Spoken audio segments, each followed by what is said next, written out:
So this evening we're going to consider the subject of Canada in Bible prophecy. And it is a subject that is, by all intents and purposes, quite fascinating in the sense that it is, of course, Canada's 150th birthday this year. So it's one that certainly is relevant to what is going on around us when we consider this is the nation in which most of us, I would say, live. I think pretty well all of us. I'm not actually a citizen of Canada. I'm a citizen of another country. But I've lived here for at least 35 years. And certainly it is a place that we are thankful to be in the sense of the freedoms that it gives to us.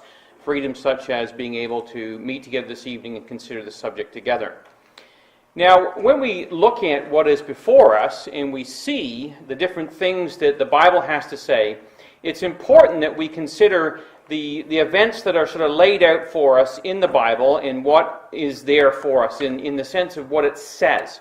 Because the Bible gives us a real clear picture of what is going to happen in the future.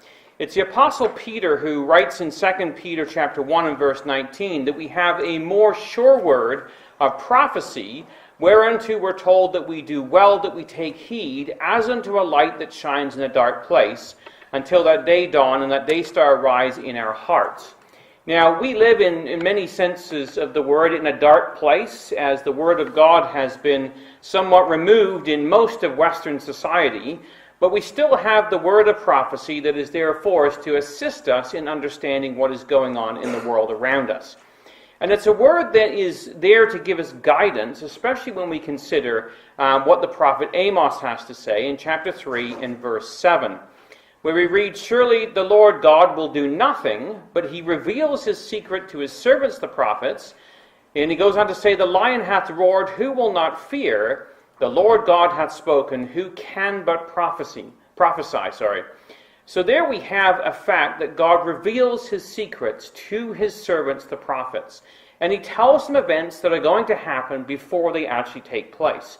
And this, of course, is made very clear for us in the prophet Isaiah, where he tells us, "Remember the former things of old, for I am God and there is none else.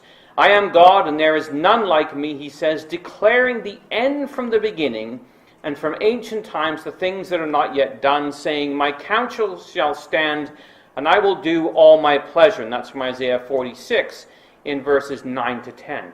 So God says that he's going to tell us the end from the beginning. So before things take place, he's going to actually give us information about that. And of course, he's also going to bring about empires and remove empires, bring kings onto the scene, remove kings from the scene, as we read in Daniel chapter 4 in verse 17, where Daniel recounts to the king that the Most High rules in the kingdom of men, and he gives it to whomsoever he will, and sets up over it the basest of men.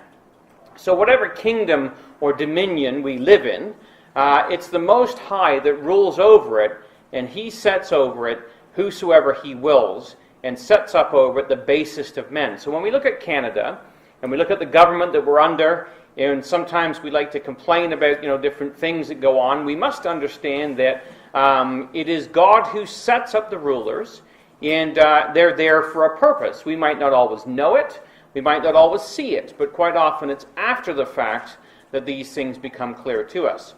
So when we look at God and we look at the nations, he puts a challenge out there to the nations. He says to us, continuing on in Isaiah, he says in chapter 43 and verse 9, "Let the nations be gathered together, let the people be assembled. Who among them can declare this and show us former things? Let them bring forth their witnesses that they may be justified, or let them hear and say, it is truth." So that's God's challenge to the world around. He says, bring forth your witnesses. You tell me the things that are going to take place. And of course, the nations cannot do that. We get people who make a wild stab at it, such as Nostradamus and a few others who have some vague predictions about the future that you could take just about any way. But God's promises are very clear and laid out very, very succinctly. And one of those promises is, of course, about the return of the Jews to the land. If you just turn up Isaiah chapter 11, this figures heavily in the prophecies all the way through Isaiah, Jeremiah, Ezekiel, and into the minor prophets as well. In chapter 11 of Isaiah, he makes this statement. He says, "It shall come to pass," in verse 11, that the Lord shall set his hand a second time to recover the remnant of his people which shall be left from Assyria, from Egypt, from Pathros, from Cush, from Elam, from Shinar and Hamath, from the islands of the sea. And he shall set up an ensign for the nations, and shall assemble the outcasts of Israel, and gather together the dispersed of Judah from the four corners of the world. So God has clearly stated the things that he's about to do regarding the nation of Israel specifically.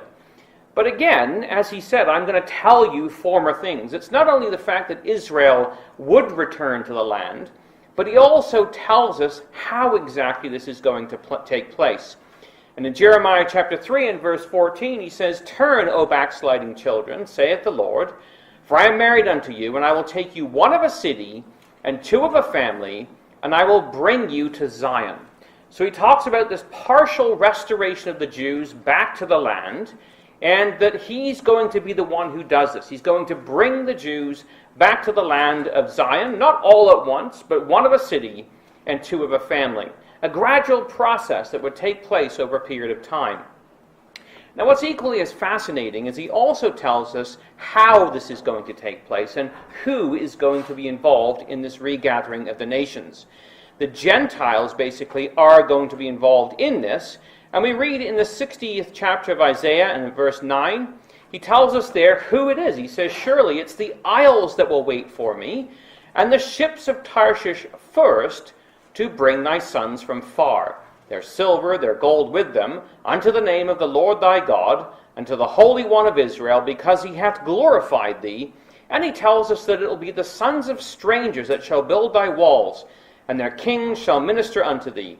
For in my wrath I smote thee, but in my favor have I had mercy upon thee. So here it is that it's going to be Gentile nations, these ships of Tarshish, whoever they may be, who are going to be involved in bringing Israel, the sons from afar, with their silver and gold, and it's the sons of strangers, the Goyim, the Gentiles, who are going to help build up this new nation of Israel, and kings are going to minister unto Israel. Now that's pretty significant, really. It's not just the fact that Jews would return to the land, but rather, on top of that, this nation of Tarshish is going to be involved in this. Now, this involves Canada, but before we can get into Canada, we really need to just spend a couple of minutes and talk about who this nation of Tarshish is. Who is the biblical Tarshish that we read about in Isaiah chapter 60? Now, the nice thing about the scriptures is, of course, that they give us lots of information. And we have, throughout the prophets, mention made of this nation elsewhere as well. So we have Ezekiel chapter 37, which is the mercantile nations all described for us, and they talk about there the ones that trade with the nation, the ancient Phoenician nation of Tyre. And it talks about this nation of Tarshish, which is a merchant that deals with them by reason of the multitude of all kinds of riches. With silver, iron, tin, and lead, they traded in thy fairs, which of course is their wares. So these are the things that the Tarshish nations bring to the table. They are silver, iron, tin, and lead, and that's what they're going to bring. And so when we consider this nation, they are called a merchant, and the word there means basically a sakar, which means to go around, to travel about a country specifically for the purpose and the sake of traffic or trade. So we would call them today the traveling salesperson. That's what the merchants of Tarshish would be. And here is a depiction of some of these Phoenician mariners as they go about doing exactly this, trading all over the world. We have more information, though, given to us than just this. We're told in the 2nd of Chronicles, chapter 9 and verse 21, that it's going to be the king's ships that went to Tarshish. So this is talking about King Solomon. With the servants of Hiram, every 3 years, once came the ships of Tarshish, bringing gold, silver, ivory, apes, and peacocks. And so there were these Phoenicians, basically, who would circumnavigate Africa, and they would bring all these different items back with them, and it would take about a 3-year journey to do this. So this is in the record of Chronicles. So when we look at Tarshish, it's a nation that trades in tin and lead and all these other things, but also silver, ivory, gold, apes, and peacocks. So quite a bit of information in the Bible, so to speak. Also in Ezekiel chapter 27, we won't read this whole passage, but just pick out the mariner side of this, that they are merchants in the market. They travel through the seas. They have rowers that row on the great waves. And they have mariners and pilots and caulkers and exchangers. There are men of war with them, so they are a merchant, but also a warlike people that travel in the midst of the seas. They have oars and they have mariners, basically, that pilot their ships throughout the great sea. So this is the depiction that's given in Ezekiel of whoever this mercantile people of Tarshish is. And one other little clue for us is, of course, in Jonah chapter 1, in verse 3, we're told there that when Jonah fled to Tarshish, he went down, of course, to the port city of Joppa, which is on the coast of Israel to the west, and he found a ship going to Tarshish. So he went to the west, basically, to find this country of Tarshish. So when we put together all those different facts, so to speak, of what this nation is, we have this summary that's been given to us. It's a Gentile nation located in the Isles of the Gentiles, who traded with Tyre, a Phoenician nation in origin. It's a merchant power, also military. It trades in things like iron and tin and lead, silver, gold, ivory, apes and peacocks. It's a maritime power, and it's to the west of Israel. And it really is an entirely other subject, but just to kind of pick up on what a couple of historians tell us, this is Herodotus, who wrote around 100 years or so after Ezekiel. He says basically that there is this island that is to the west, which is called the Cassiterites, or the Tin Islands. So he identified some nation way out to the west of the Mediterranean, which had this place called the Cassiterite, or the Tin Islands. And another historian, but also a well-known man, Julius Caesar, an emperor, in his book, The Gallic Wars, tells us basically that he was familiar with this Cassiterite or Tin Island people, and he associates it with the Britons in his book called The Gallic Wars. And one other one, a little bit more recent, only a few hundred years ago, 1651, a man named Samuel Bocart, who wrote a geography, and he relates that Britain is the name given to this island by the Phoenicians. They were trafficked hither for tin, calling it Baratanac, or the land of tin, and which basically became Britannia in years later on. So all of these historians and this biblical narrative kind of point towards Britain as being this Tarshish nation. But remember, the reason we're interested in Tarshish is because it tells us in the Bible, in Isaiah 60, that it's the ships of Tarshish that would be involved in bringing the sons of Israel from afar back to the land. So looking at these passages of Isaiah 60, and the ones we've looked at in Chronicles and Kings and Ezekiel and so on, and reading what the historians had to say, a man named John Thomas, who wrote a book called Elpis Israel back in 1848, basically reflecting on this, said, "I know not whether the men who at present contrive the foreign policy of Britain entertain the idea of assuming sovereignty of the Holy Land and of promoting its colonization by the Jews." He says, I don't know if this is on their books, this is something that they've been thinking about, but he says it really doesn't matter. Their present intentions, however, have no importance one way or the other, because they will be compelled by events soon to happen to do what under existing circumstances heaven and earth combined could not move them to attempt.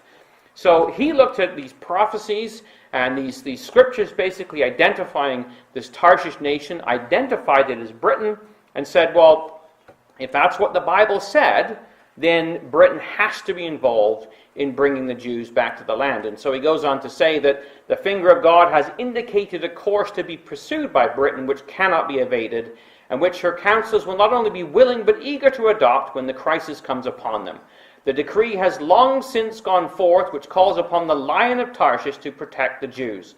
Upwards of 1,000 years before the British were a nation, the prophet addressed them in as a power which at eventide should interest themselves on behalf of Israel. So here was the idea, basically, that Britain was to be involved in the bringing of the Jews back to the land. But just as a quick aside, there was a couple of other nations that were mentioned, Sheba and Dedan, in Ezekiel chapter 38 and verse 13 that we're going to look at shortly. And in this passage, it tells us that Sheba Beadon, along with these merchants of Tarshish and all the young lions, are going to be part of a confederacy at the time of the end, which is going to protest against the invasion of Russia, the land. And they're going to say, have you come to Russia and to the forces associated with it? Have you gathered your company to take a prey, to carry away silver and gold, to take away cattle and goods, and to take a great spoil? Now, what's interesting about Sheba and Dedan, if we look at them again, biblically, they are identified for us. It's Genesis chapter 25 that identify both Sheba and Dedan as being descendants of Abraham by his wife Keturah, who basically, we are told later on, would inhabit the area of Saudi Arabia. In fact, we're told in Isaiah chapter 21 and verse 13 that it's in Arabia that they would lodge these traveling companies of the Dedanim, or the Dedanites, basically. This is where they would be located. So Dedan is located in the area of Arabia. And elsewhere, of course, we read in Ezekiel chapter 27, the same chapter dealing with merchants, that Dedan would be a merchant in clothes for chariots. Arabia is identified there. The merchants of Sheba are there trading in spices and all precious stones of gold. And of course, we know that the queen of Sheba came to visit the king Solomon, and she brought with her many precious spices. And it's just a historical fact at this point that in Sheba, or in Yemen, the ancient ruins of Sheba have been located, ancient irrigation dams for spice production, and different temples. This is the Temple of the Moon that date back to that time. So just kind of pulling those pieces together, in the area of the Middle East, this is just an ancient map from the Turkish Empire times, we're basically given the idea that in Arabia would be both the nations of Sheba and Dedan, and these of course would be involved with these merchants of Tarshish. So we're talking about a power in the south, that part of which, the Tarshish power, would be involved in bringing the Jews back to the land, and of course other areas of it would be involved in this latter-day protest against the great king of the north. So you're probably wondering at this point in time, well, what's all this got to do with Canada? And of course, we have this great nation that we live in. If you know anything of the history of it, it wasn't always part of the British Empire. Long ago, of course, it was inhabited by the different tribes of the first Americans, as they would call them. But then the French came along, and it was King Louis XIV of France, basically, who would proclaim Canada as a province of the Kingdom of France in 1663. Now, this is the same guy, incidentally, who was the one who persecuted the Huguenots, who revoked the Edict of Nantes and brought great tribulation on Protestant Huguenots in Europe. And it was under his laws that only Roman Catholics would be allowed to inhabit the colony, the French colony in what would be today Quebec.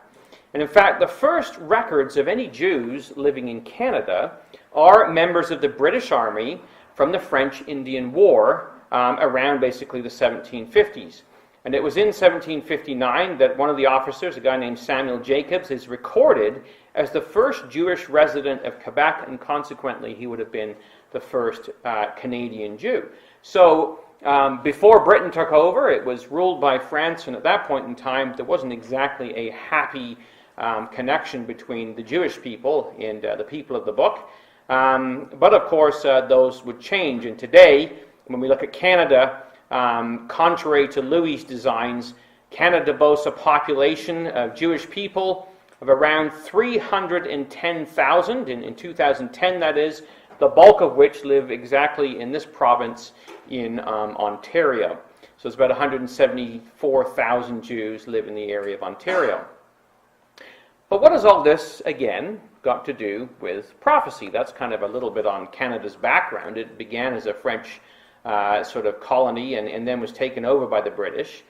But what we find about is, we go back to Ezekiel and to that chapter 38 and verse 13, that when we read about Sheba and Dedan, which is the area of Arabia, with these merchants of Tarshish, which we've identified as Britain, there are these young lions which are seen with them, which are going to make this protest in the latter days against this Gogian host that's going to come down that we'll look at later on.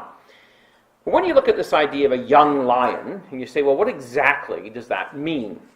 Well, if you look at a young lion, the word actually in Strong's is 3715. It's the word kafir, and it has the concept, basically, Gesenius tells us, of a young lion who's already weaned and has begun to go out and hunt by himself. So that's what the meaning of the word young lion is, and it comes up in Ezekiel chapter 39, verses 2 to 3. Chapter 19, verses 2 to 3.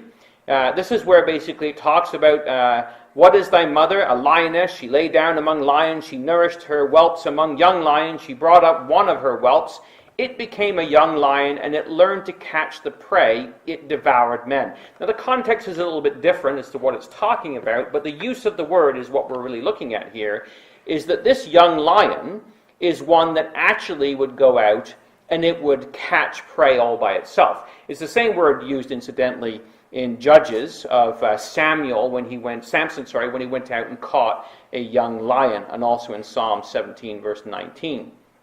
So this is a young lion who has left the lair, so to speak, left the den, and he's gone out independently and now hunts by himself. So he's no longer under his mother's care. He's not a pup anymore, or a little cub that's going to need its mother to help provide for it, or hunt for it even.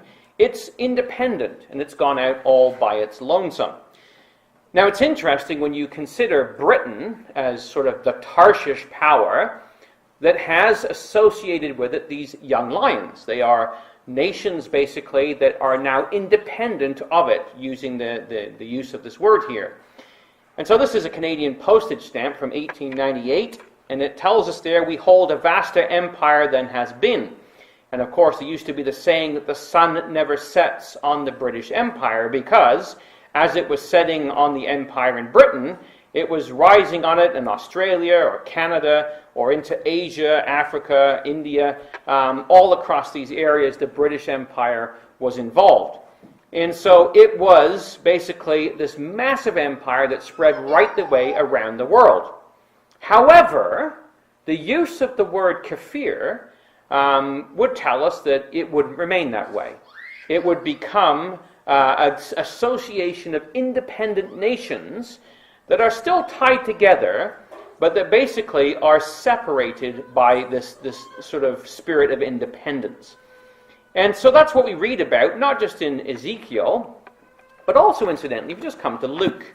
If you come up to Luke chapter 21, there's a little passage here that the Lord talks about Israel in the latter days. And he talks about this parable of the fig tree.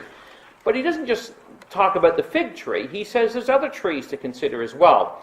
So Luke 21, verse 29, he says, behold, a fig tree and all the trees. He says, when they now shoot forth, you see and know of your own selves that summer is now nigh at hand. So likewise ye, when you see these things come to pass, know ye that the kingdom of God is nigh at hand. And of course, we usually look at this passage in reference to Israel, the fig tree.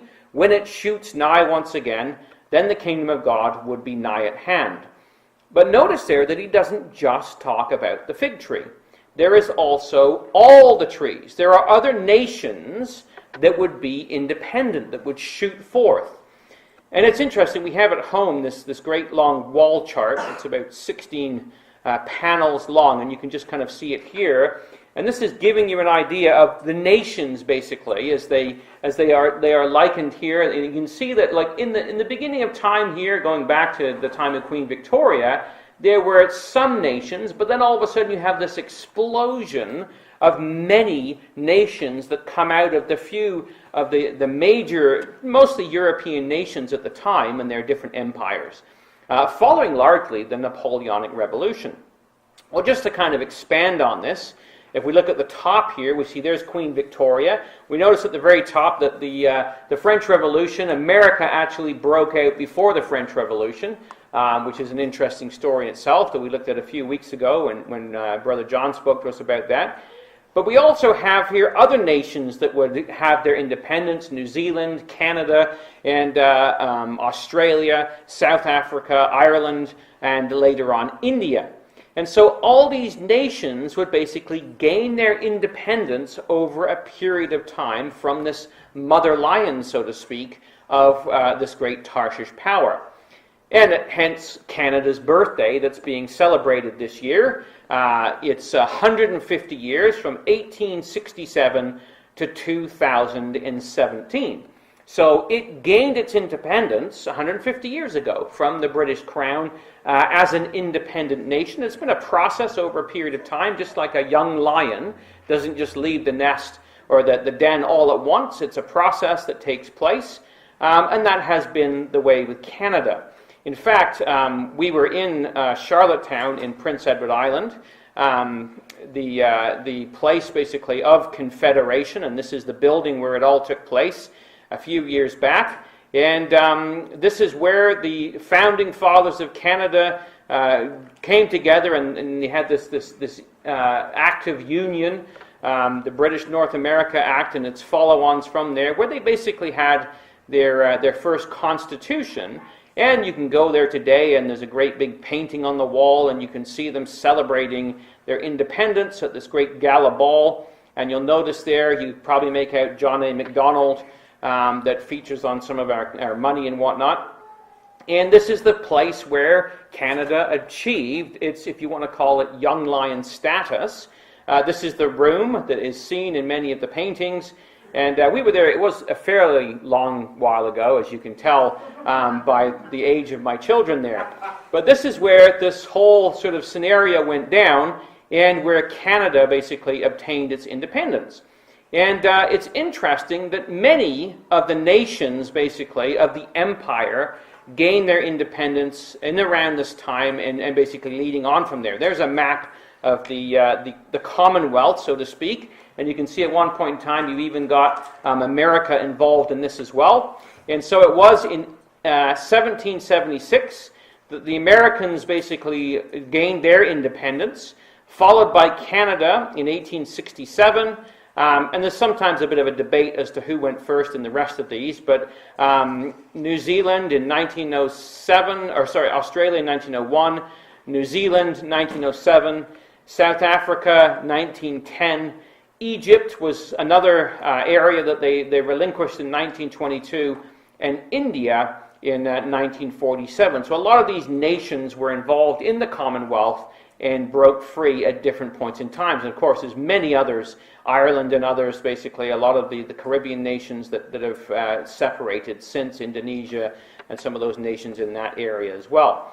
So interestingly though, Britain, as sort of the mother lion, and Canada have maintained this relationship, and the identity of Britain and Australia and New Zealand and others as the young lion is probably made very clear when you go to Trafalgar Square, and there's Lord Nelson, who fought against the French, and you have Canada's young lions basically depicted in the square. The great big lion itself there, a World War II medal with the lion going out to fight, the lion on the heraldic shield of Canada, all these things that kind of tie it together with the symbology that's there for us in Ezekiel and the picture that's given to us throughout the story of the Bible.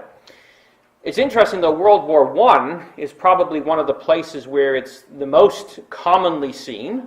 When the British put out that famous poster of the Empire Needs Men, and answering the call, we've got Australia, Canada, India, New Zealand, helped by the young lions. The old lion defends his foes. Enlist now, which is very interesting because, in completely unaware of what the Bible has to say in Ezekiel chapter 38, they've drawn on this imagery, and no doubt the angels were at work in helping us in making these identifications by using this imagery, as often nations do, and identifying with it.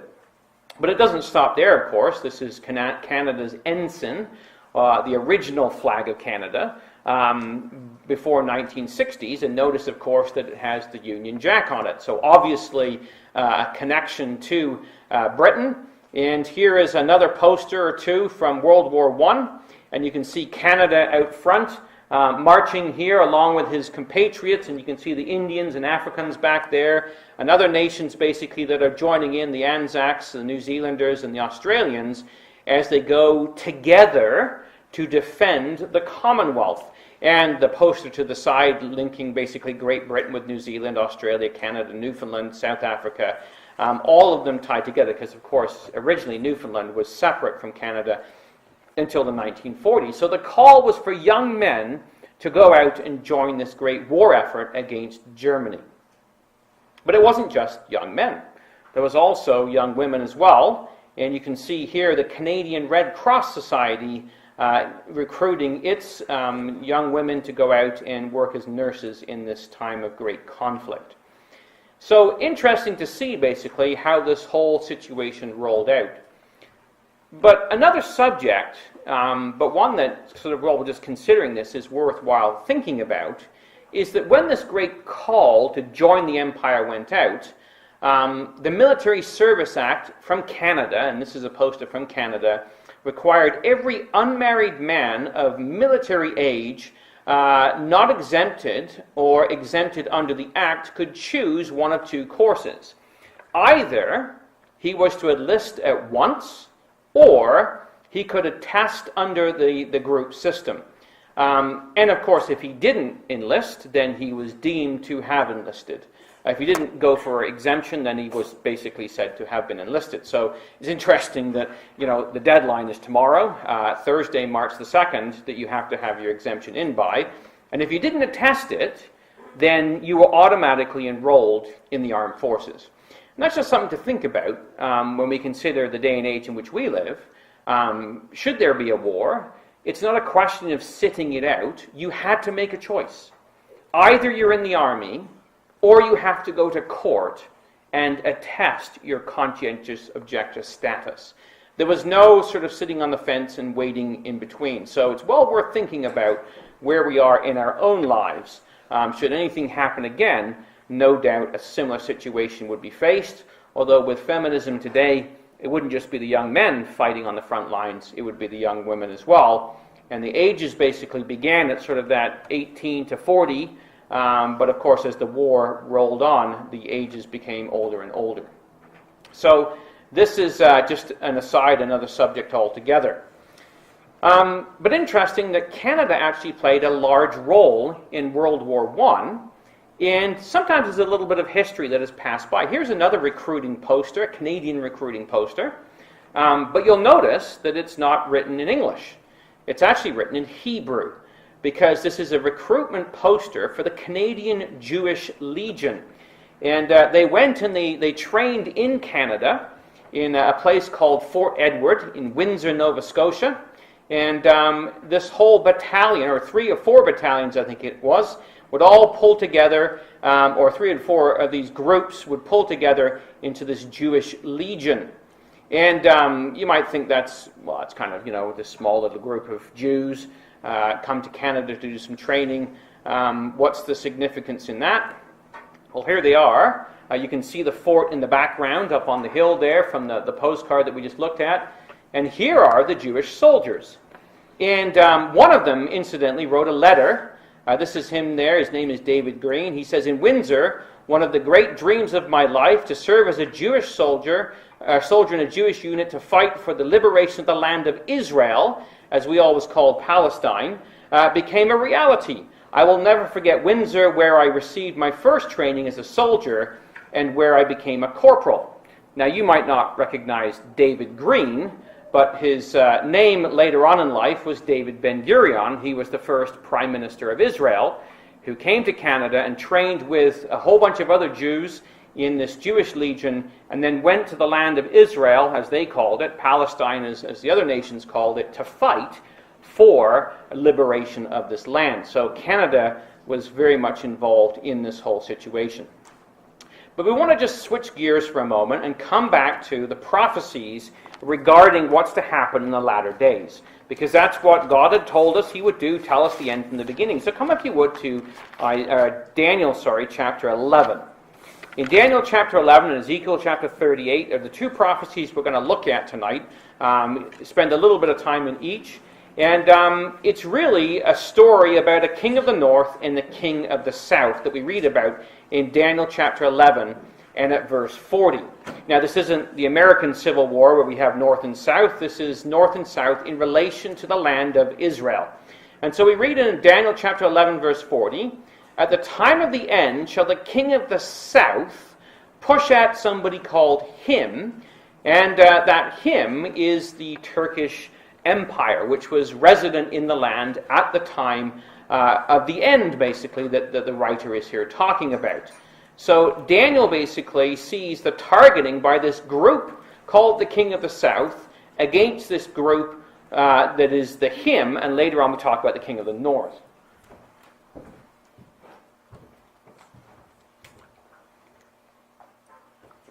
Now, if we just consider basically the time period of the time of the end, there was this great Turkish Empire that covered the whole area. And so here we have the Middle East, both Arabia, right the way up into the land of what we call Israel today, across Egypt and into Anatolia, or Turkey as it's called today, and all of Greece, across North Africa, the area of Libya. All of this was controlled by the Turkish Empire. But there would come a time when it changes, because remember we read about Sheba and Dedan, the area of Arabia. And of course there would be this southern power who would be contesting against this invasion that would take place in Ezekiel chapter 38. Well, Revelation also writes about this in chapter 16 and verse 12, where we're told about this time of the end, and there's going to be a sixth angel that pours out a vial upon the great river Euphrates, which we don't have time to discuss tonight, but that is the Turkish Empire, and it tells us that those waters would be dried up so that there would be a preparation for this way of the kings of the sun's rising. So this is the kings of the sun's rising would need that the Turkish power moved out of the area in order to bring about future events. Now, what's interesting is, of course, Canada was heavily involved in the time period when this all took place, which was, of course, the First World War. Canada would have a large role in it. Here is a Canadian soldier wearing his kilt at all and his little notable hat. And they were, of course, fighting in Europe, in many of the great battles of Europe, the Somme and other ones, Vimy Ridge. The Canadians were served with sort of distinguished valor, I guess you could say, and were able to go up against the German enemy, where many others had failed. So Canada prides itself in its heritage in the First World War. The problem was, though, the whole war got bogged down in these trenches that they fought in. And so a young man who was involved in the War Office in Britain, planning basically what would happen, the First Lord of the Admiralty, a man named Winston Churchill, came up with this idea of the Gallipoli campaign, which they would open up another front against the Turks. And, of course, it was put into the hands of a man named Kitchener, who, from many accounts, blew the whole campaign. But really, you can't blame Kitchener or Churchill for the failure in the area of Gallipoli, which was Turkey, because it wasn't in God's plan. It was a disaster. Some 30,000 soldiers would die in this campaign. But God had other plans. They needed to open a second front, yes, but if they took Turkey right in the area of Turkey, it still left Palestine, quote unquote, as an occupied land. And so it was that they had to look for another way. So we have men like Lawrence of Arabia, of great fame, who would unite the Arabs and basically push up from the south, coming up from Mecca and Medina and the Red Sea area, and would push the Ottoman Turks up north, basically, to Damascus, and of course, Allenby and others would join in with them. Canada and its troops were largely involved, though, in the Western Front, and up in Russia. They kind of put them in areas where they thought they'd be more used to it, so the Aussies and the New Zealanders ended up in the baking heat of the Sinai and of Egypt, and the Indian troops with them as well. Mostly Canada was involved in fighting in Russia and on the Western Front. But a group of Canucks were railroad builders, because of course there are lots of railroads all across Canada. So they became involved in the light rail contingent that went to the Middle East to help to build railroads all through the area that would basically attribute to the war effort there, so they could move machinery much quicker into the area that was needed. So Allenby basically would conscript these men to go work with them, or to bring them along in this campaign in the area of the Middle East. So mostly it would have been the New Zealanders, the Anzacs, and the Indians under British command, but Canada was also involved in this as well. And of course we know the story that it would be in 1917, as they were making a move towards Jerusalem, that General Allenby would be moving up that area. But we have, of course, Balfour and the famous Balfour Declaration, 1917, so over 100 plus years ago, and they would make this homeland for the Jewish people in Palestine. And it was the result of the effort of all these nations that were involved with the merchants of Tarshish and all the young lions thereof that this would take place. And Allenby, of course, would march into Jerusalem about a month later in December 1917, fulfilling basically what had been written about in Revelation 16, the drying up of the river Euphrates. And it would change the face of the Middle East. That Ottoman Empire would see the Brits first move into the area of Egypt and push the Ottomans out of there, then into the area of Sinai in the campaigns of Allenby and others. They came up from the Mesopotamia, literally drying up the river Euphrates, up the Euphrates River and the Tigris. They got kind of bogged down there as well, so they had to then come up from the south, and they came up basically through the area of Palestine. They took out Medina, Mecca, the Arabian Peninsula, what we know as Jordan today, and eventually all the areas to the north was overrun by the joint Allied powers. So between 1915 and 1919, Britain conquered all this area of the Middle East, pushing the Turks, the Euphratean power, out of the area, and of course creating in its wake, in a few years, many more independent nations. Very interesting that, we talked about Canada and the nations that were involved up in the top there, the independence that would come from that, but it would be also paralleled down in the Middle East, where you had all these independent nations that would come out of the Ottoman Empire, the different ones that basically would split out after this fact as well. So remember the Lord's words, consider the fig tree and all the trees. So out of this, following the British and the French dividing the Middle East up amongst themselves, you would have Egypt achieve its independence in 1922, and then we would have basically following that Iraq in 1932, Syria 1936, Lebanon 1943, Jordan 1946, and then of course most significantly following this would be Israel in 1948. So involved in all of this is basically the hand of God and the angels in using nations like Canada and Britain and Australia and New Zealand in clearing the Middle East of this Ottoman Turk power, and then clearing out of the Middle East, so to speak, and allowing basically these nations to become independent. And again, Canada had a very heavy role in this as well. The United Nations Special Committee on Palestine was basically heavily influenced by the Canadians. In fact, there's a book out on this whole story that I'm just in the process of reading right now. But Canada was represented at the United Nations Special Committee on Palestine by two men, a man named Ivan Rand and another one named Leon Mayrand as an alternate. And it's interesting when you read the history, because at first Ben-Gurion and the other people like, what was his name, Abba Eban, were very skeptical about these Canadians and their stand on what would be the land of Palestine and what was going to happen to it. But of course, typical to Canadian nature, they joined the commission, and you can see them there as they travel to the Middle East, boarding the plane and heading over there. And when they saw the conditions of the refugees, both in Europe and in the land of quote-unquote Palestine at the time, they witnessed the Haganah ship, Exodus, come in and so on and so forth.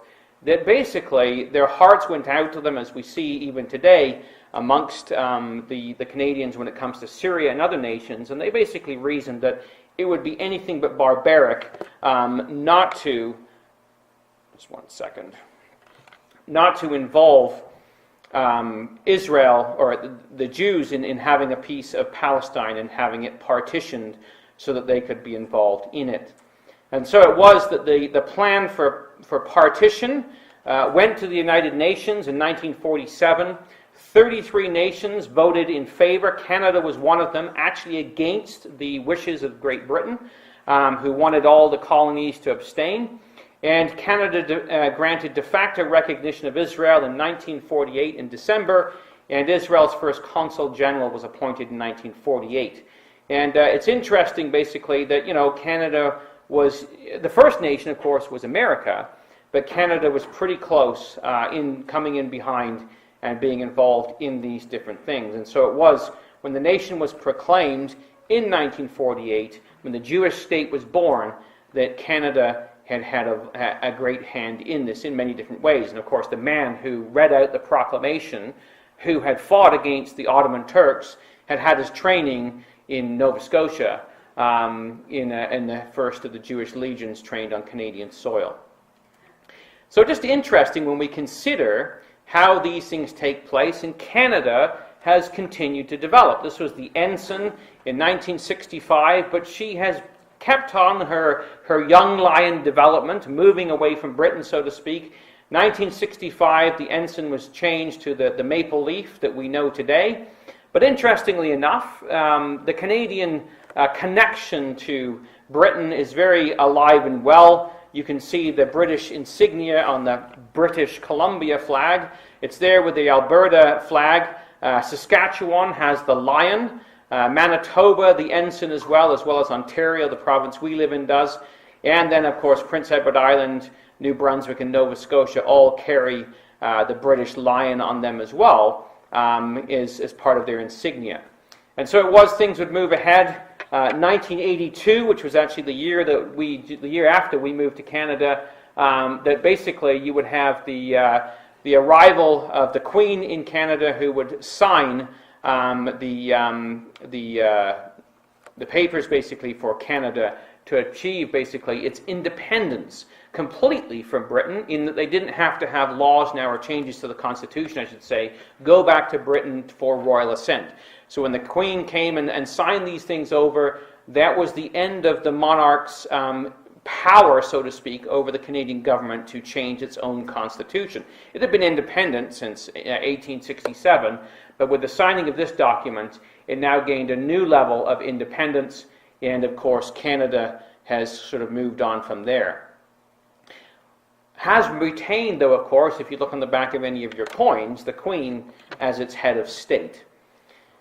Now, Canada has had ups and downs when it comes to the nation of Israel. Probably one of its greatest ups was under this man, Stephen Harper, who was probably the best friend of Israel Canada has produced as far as world leaders go.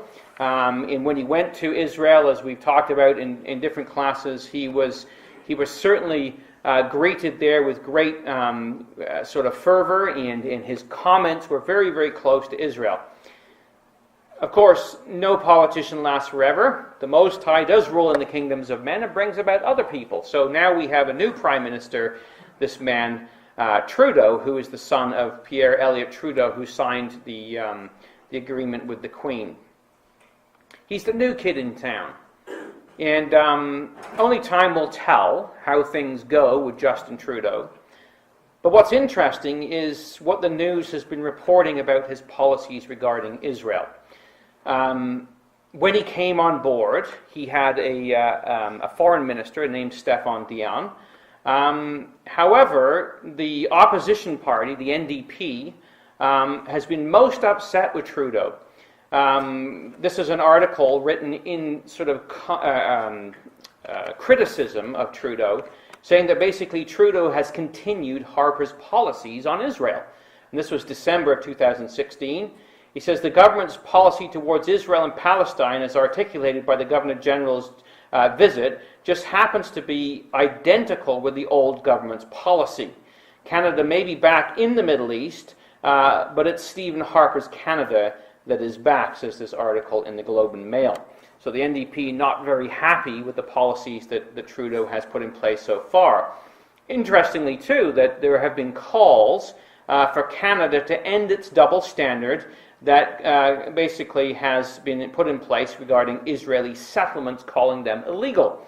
And this writer, this is just January of 2017, the 31st, just a month ago, he says, the time has come for Canada to change our position to align with Canadian basic values, equally important with international law. And he goes through this great legal argument, but basically says that Canada cannot deny the idea of Jews living in the area of the West Bank and around Jerusalem based on the fact that this land was taken as a result of Arab aggression, and Canada has recognized other areas throughout the world under the same pretense.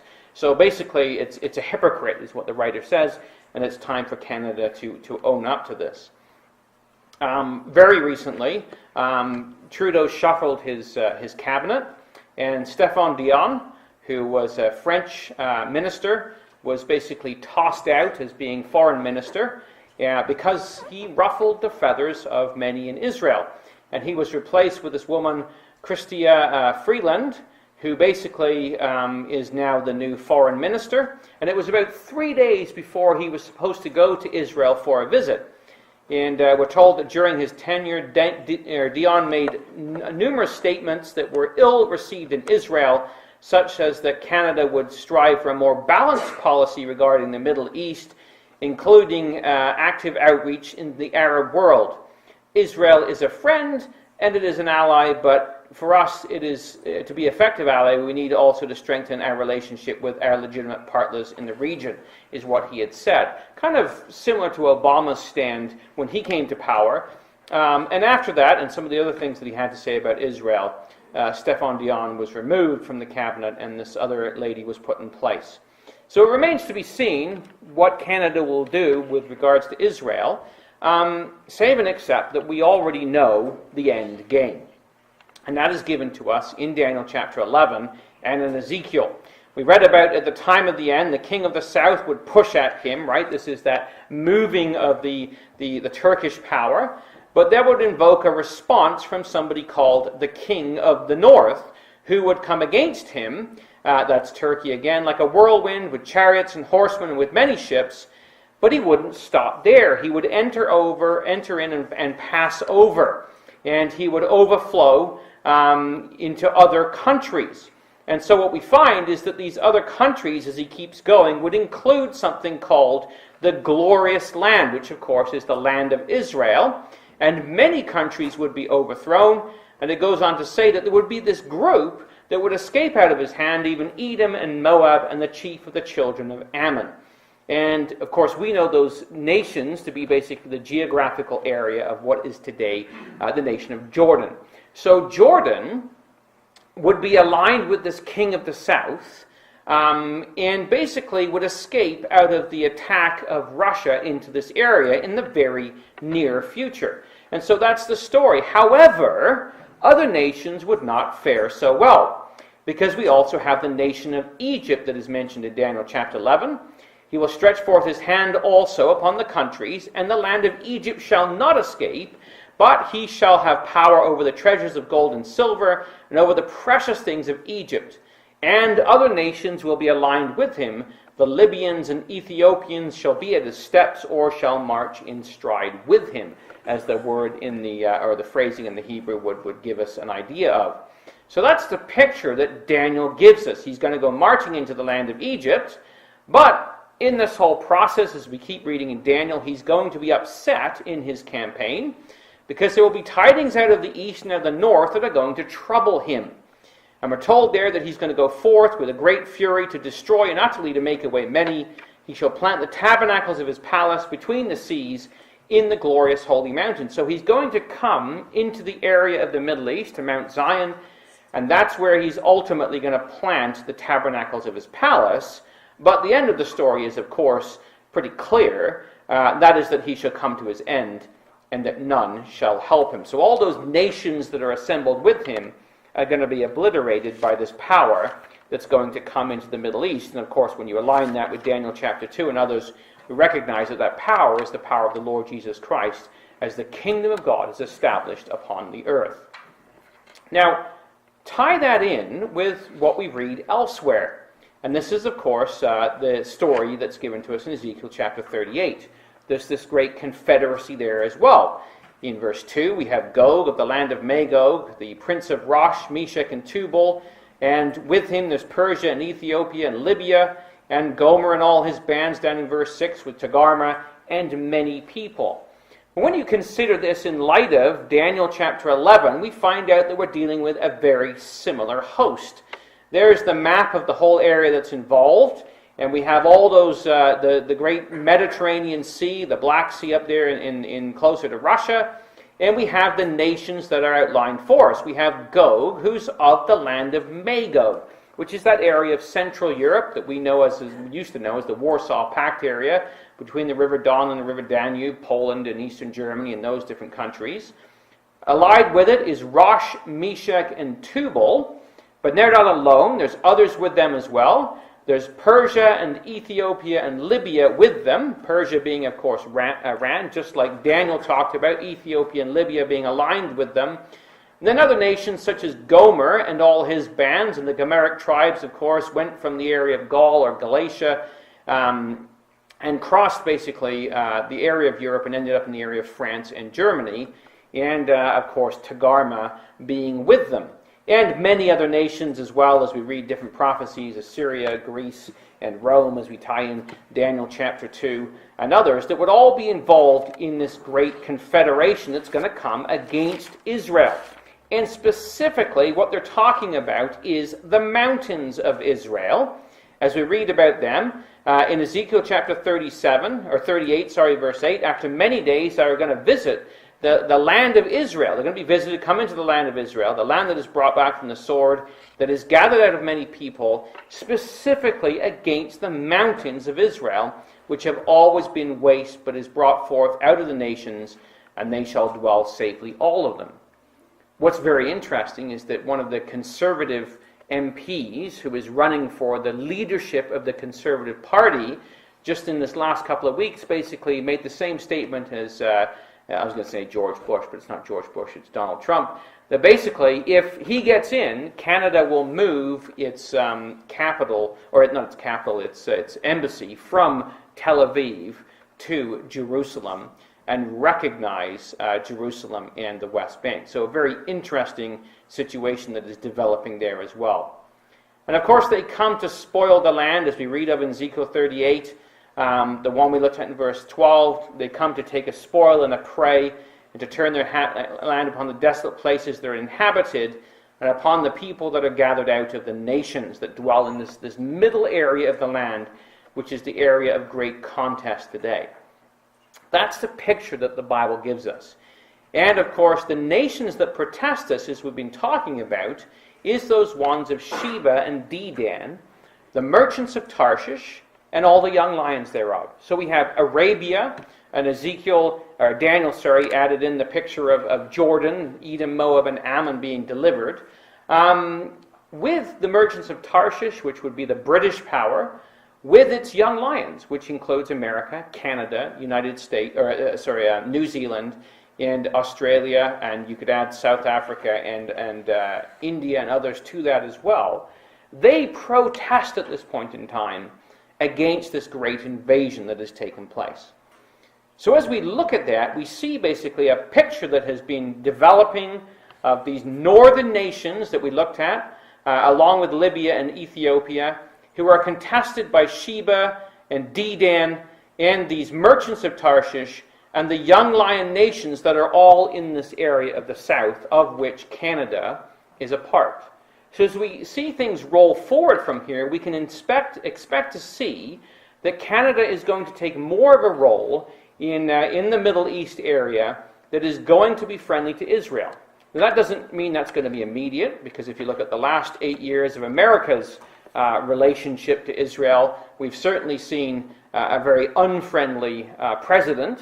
That has changed in the person of Donald Trump, and that may be the case in Trudeau, and it may take a change of government to see that come about as well. But God works over a period of time. This is the end game as it is given to us. And of course, it doesn't really matter what the present government's plan is, because as Thomas wrote years ago with regards to Britain, he didn't know what their plan was as entertaining the idea of assuming sovereignty of the Holy Land and promoting its colonization by the Jews. So I don't know if this is on their books right now, this is in their plan, their red book, or their platform. He says it doesn't really matter, because the finger of God has indicated a course that this nation is going to take. Britain specifically, the finger of God has indicated the course to be pursued by Britain, which cannot be evaded. And of course, not just the Lion of Tarshish, but also her young lions will be involved in forming this protectorate of the Jewish people. So looking back into history, as we see the hand of God has dictated who these nations are, but also basically in the future they will be involved in the Middle East area. They will involve themselves in world politics. They will involve themselves in military intervention in this area, which, as we talked about, is something for us to consider. Because those of us who live in this country, quite often the Americans joke about Canada and its army and this and that and the other, and we can fit our entire navy, including all the land personnel, on one aircraft carrier for Canada, which is interesting. But the point is this: if there is a war, and there will be, and Canada does involve itself, and it will, and at what point in time we're taken away, we pray that it is before that. The only way that Canada can be significantly involved in this is through conscription, is through basically enacting the conscription laws that it did in times gone by, as we saw them up there, which means everybody from the ages of 18 to 40 who's unmarried, and if you look at the United States Army, you don't have to be unmarried, is basically conscripted to go to war, male or female these days. So it certainly is something for us to think about, and where we stand on this type of situation. But as far as Canada goes, its future role has been laid out by the Scriptures. And at the time of the end, the Lord, as you read in Joel chapter 3 and verses 1 to 2, is going to gather all nations. When is this going to happen? He says, when I bring again the captivity of Judah and Jerusalem. And Jerusalem has been all over the news because, of course, it is the area where America is going to move its embassy to at some point in time. It's the capital of Israel, although the nations don't want to believe that. They all want to sort of put blinders on and say, well, it's not really there. And it's Judah, the area of the West Bank that is hotly contested and is the place that in the news in Israel, as we've heard recently, basically, is all about the annexation of this area of Judea and Samaria. He's going to bring all nations into the valley of Jehoshaphat, and he's going to plead with them there for his people, for his heritage Israel. And we're told how that alignment is going to go down. But just in sense of Canada, just come, if you would, to one other passage we'd just like to close with, and that is this, is that not all nations are obliterated at the Battle of Armageddon. Armageddon is, of course, as we know, a heap of sheaves in a valley for threshing. And threshing is a process of sorting out wheat and chaff. So there's going to be a change that takes place, a division, that takes place between nations. There will be chaff nations and there will be wheat nations. It's likened in Matthew 25. He talks about gathering all nations. He's going to divide them from the sheep from the goats. And there are goat nations and there are sheep nations. And there will be ones that basically have been involved in the attack against Israel, and others that have been involved more in its defense, perhaps not as much as they could be, but certainly in protesting against it. And when we look at the Scriptures and we look at the words that are laid out for us in how God is going to defend this people and he's going to judge the nations that come down, he makes the point that when he makes this judgment, he's going to divide the sheep from the goats. And the way in which they're going to be judged, if I can just put my finger on this little prophet, is based on how they have treated the people of Israel. And, of course, I can't find it right now, but Obadiah runs away on me all the time. There he is. Obadiah And so if you think of Matthew chapter 25, he says, I'm going to gather all nations and I'm going to judge them like a shepherd does, the sheep dividing his goats. The basis on which they are judged in Matthew 25 is, as you have done to the least of these, my brethren. And of course, we know that the principles there are universal. They apply to how we treat one another. But it specifically is regarding how they have treated Israel. And if you look at Obadiah, in verse 15, we're told the basis on which nations will be judged. It says, For the day of Yahweh is near upon all the nations. As thou hast done, it shall be done to thee. Thy reward shall return upon thine own head. So how nations have treated the nation of Israel is how they're going to be judged. Should we be surprised at that? Absolutely not. In Genesis we read, I will bless them that bless thee and curse them that curse thee, right in Genesis chapter 12. And so it is, there will be nations that go into the kingdom age, Gentile nations that exist, and Gentile nations that don't. And in Psalm 72, we read of some of the nations that go in. We read there in verse 1, give the king thy judgments, O God, and righteousness to the king's son. So this is talking about the Lord Jesus Christ. He will be established on his throne in Jerusalem. And we read there about kings of Tarshish and of the isles shall bring presents. The kings of Sheba and Seba shall offer gifts. All kings will fall down before him, and all nations shall serve him. So we believe, of course, that Canada will bow its knee, will bow the knee to the Lord Jesus Christ in that day, as this prophecy tells us, because those nations of Tarshish will bring their presents, and those of the isles, and also Sheba and Seba, the area of Arabia, and they will fall down before him, and they will serve him. And they will go on into the kingdom age, and will be ruled over by the saints, and as they have done, it will be done to them.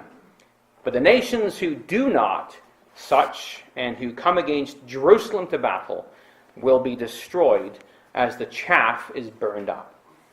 So that is our look at Canada and Bible prophecy, and there's plenty of other areas we could go with this. Suffice it to say that the hand of God has been involved with this nation throughout history in bringing it into his use and into his service, as the Most High rules in the kingdom of men and have used this nation and will continue to do so in the future. And we can thank our God that we have the privilege of living in a country like this that allows us the freedom to meet in the way that we do and to worship our God in the way that we do. And we should use that privilege to its utmost advantage to take the time to speak to those around us the word of truth while we have the opportunity.